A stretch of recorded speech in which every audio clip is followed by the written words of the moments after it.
So, for today, i-share ko lang po yung Mukara orchids na pinabili ko kay Sister Che kahapon. Today is Monday.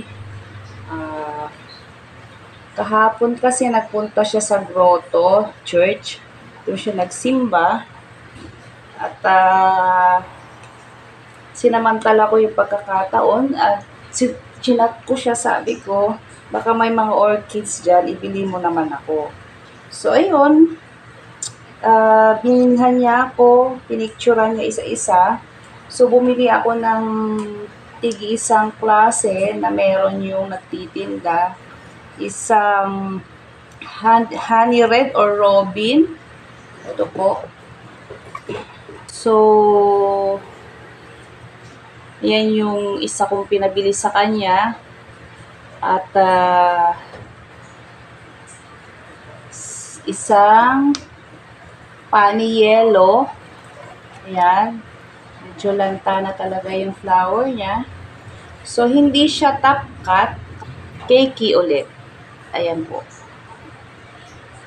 So, syempre, nabilag kahapon, nabilag sa araw, dun sa grotto. Kaya, nung dumating, binabad ko kaagad sa tubig. Kasi gusto ko rin maipakita yung flower niya. So, maaari ko sila lagyan ng ID tag. And then, based dun sa mga nakita kong species na Mukara. So, ito yung isa, si Pani Yellow. Hindi ko alam kung Pani Yellow nga yan. I-check ko pa mamaya. And then, ito si Orange. Aumnyay. Parang ganun. Hindi ko may pronounce yung kanyang pangalan at masyado masalimuot. So, ito, maganda rin siya. Meron din po siyang cakey. So, ito ay mga blooming na talaga. At saka meron tayong bagong mga cakey. So, stable na yan. Iaayos ko mamaya at tatanggalin natin yung mga dead roots. At ito, habang naka-video call kami with my sister Che, syempre, nakikipag-usap din po ako sa tindera. Ayan, binigyan niya po ako ng 4 na freebies. Sabi ko, baka naman may, pengin naman ako freebies. Ayan. Actually, na ito matured na, pero, ayan, tulad niyan. Ganda na nung stable na yung mga ugat. So, malalaman po natin kung ano yung mga buhay na ugat pagka binabad natin sa tubig. Yung kulay green, tapos kulay black, yung black or brown, ayun yung dead roots na. So, ayan, 4 na freebies ang binigay sa akin, kaya tuwang-tuwa ako. Kasi kapag kayong mga nagtitinda sa gilid ng grotto, mura po kasi. Compare sa online, so mas mura sila. Kaya nung nalaman ko na nagpunta siya doon, nagsimba doon, sabi ko, please buy me some orchids. So, meron na ako ng mga ganito, Mukara, pero, syempre, gusto ko rin makita ko yung yung bulaklak at siya, hindi siya pricey compare sa ibang seller. Tsaka ito nakakatuwa kasi may baby na sila. May isa siyang baby. Ayan. So, ito po yung aking bagong Mukara orchid sa Mukara. And then, nagpabili ako ng isang red, tsaka isang dilaw kasi wala nang itong wala na yung kulay orange. So, nagpabili ako ng 2 at ay binigay ko rin sa aking mother dear. Kaya tuntuwa rin po siya kahapon habang naglalaba. Sabi ko, I have something for you. Ay, ayun, tuwan-tuwa ang aking inang. At take note, ako na rin po ang naglagay sa, kumbaga nilagay ko sa wood. Mounting ang ginawa ko. Naglagay lang po ako ng onting bunot. And then, tali. So, ito yung mga old na ginamit kong istante dito sa garahe. Binaklas ko na yung iba. And then, Ayan, dito ko siya ilalagay.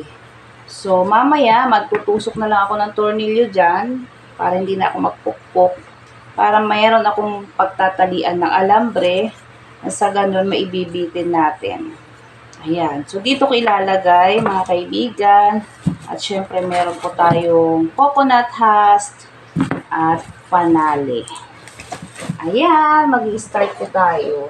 So, madali lang naman po pero syempre, kailangan ingatan ang mga orchids at sa ganun, hindi mabakli. So, ito, mas malaki. Hahanapin ko yung mas malaki. Mas malaki rin na orchids. So, dito, itong gagamitin ko kasi mas malapad sa baba. Ayan. Ayan. So, i-check ko po muna yung mga dead roots at ating tatanggalin. Sa ganun ay makahinga yung ating orchids. Ayan. Like this one.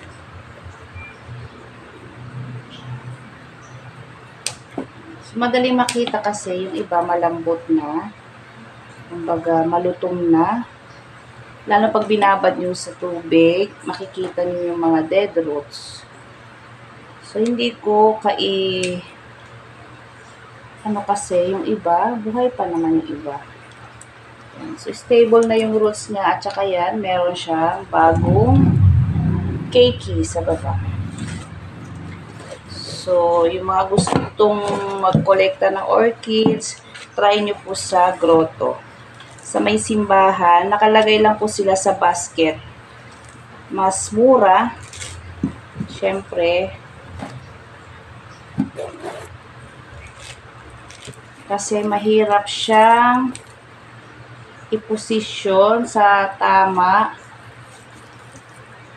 May masisira ako kaya yan, nilaylay ko na lang yung mga ugat para safety yung bagong baby.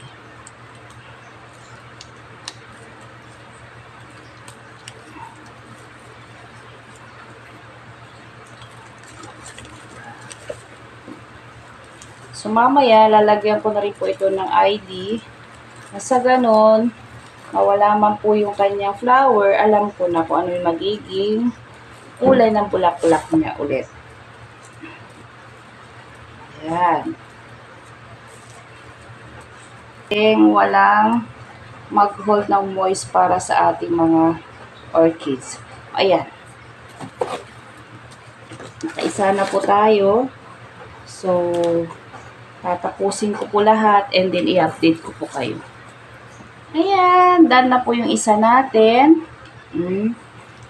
So, ayan na po mga kaibigan. Nailagay ko na naikapit ko na sa kahoy yung ating tatlong malalaking mukara, yung may mga bulaklak. So, done na po sila. Lahat na po sila ay nasa mounting. Apat naman po na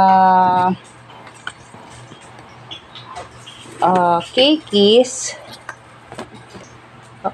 Yan. Ilalagay ko na rin po sa driftwood kung saan ko po kinapit yung mga dati kong cane.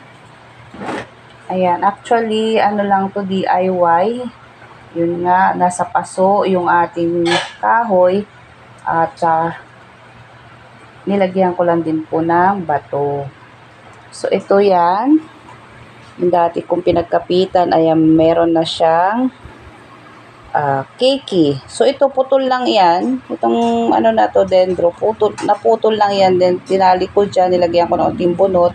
At same din po dito sa isa. So, yan. Dito ko po ilalagay yung mga, ang tawag na ito, mokara. Ikakapit ko po dyan. So, syempre, maglalagay pa rin po ako ng bunot. Ayan.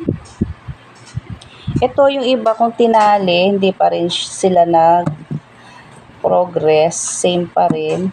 Pero aayusin natin kasi sayang. So, mamaya, ihahalo ko sa ating mga mukara. Ayan. So, nagtali po ako ng bunot. And then, kasi meron itong parang kanto. May sanga dito. Parang hindi malaglag. So, dito natin ikakapit yung ating mga baby mokara.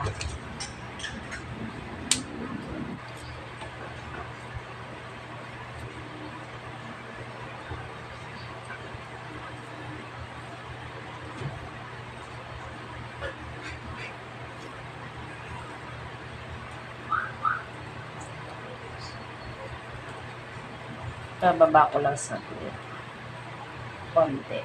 Ayan. Sa ganon, pag may tumubong ugat na bago, ay kakapit sa bunot.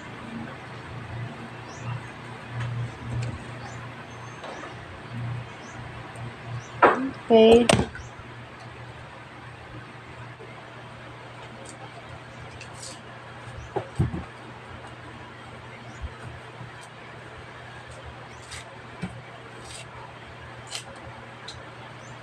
So, yung isa nilagay ko sa taas. Food ay inisprayhan ko na rin po ng alcohol bago ko po ikinapit itong mga mokara. May onti tayong bunot na inilagay. So, ibubuhol ko lang. Actually, mahirap din magtali sa driftwood. Lalo na kung walang mga sanga. And then, ito, last na ito. So, may pa rin dito. May sanga dito. Actually, ito pwede kong punuin. Mas maganda kasi pag maraming mga katabing orchids. Diba? Babanding sila. Nagmamaritesan sila. Joke lang. Yung nakakapit sa stem. Ay, oo. So, ayan ang itsura ng ating DIY driftwood. So, sa mga naghahalaman, lahat naman po na naghahalaman, mahilig sa halaman. Kanya-kanya tayong pamamaraan, kanya-kanya tayong style para po sa ating mga minamahal na halaman. So, ayan mga kaibigan, dahil na po ako. Maraming salamat sa inyong lahat, sa suporta. Thank you so much. Ayan, maglalagay lang ako ng konting bunot dito. Para hindi dumikit yung... So, ganyan ang itsura. And then, the rest part ng ating driftwood, total mahaba-haba pa siya, ay lalagyan ko po ng dendro. Mga dendro. So, bahala na po si Batman. Ayan, maraming salamat sa inyong mga suporta. Ayan, thank you. Have a good day. God bless and keep safe everyone. Bye-bye.